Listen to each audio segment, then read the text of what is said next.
اودي الاي 6 2015 زي ما انتم سامعين الصوت. طبعا المشكلة هذه تحت الملاحظة، ما شاء الله تبارك الرحمن.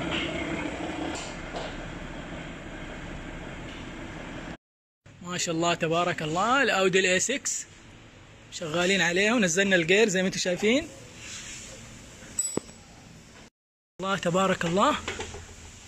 Hi Muhammad, remove the transmission. Yes, sir. Any abnormal? Yes, sir. First we found the flywheel damage. You can see the sound.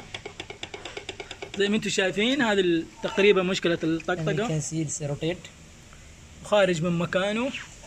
هذا طبعا الحذاف يسمونه فلاويل. And we found from the clutch edge there's a leak, oil leak. How to fix it? We have to remove the clutch out and fix the O-ring. اكسلنت. هذا من شغلنا على الاودي وما شاء الله تبارك الله. السلام عليكم sir. Remove sir.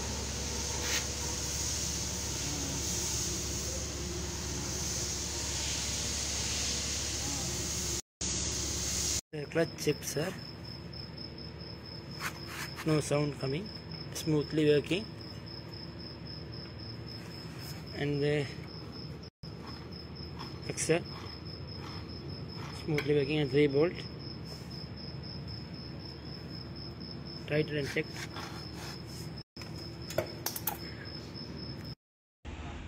هذه الاودي اللي اشتغلنا عليه على مشكلة الحذاف، نزلنا الجير وغيرنا الحذاف.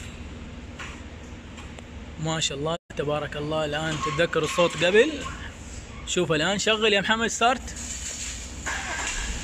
ما شاء الله تبارك الرحمن. تتذكروا كان يطلع صوت طقطقة، والآن رجعت وكالة. ما شاء الله تبارك الرحمن. الله يعطيه خيرها ويكفيه شرها.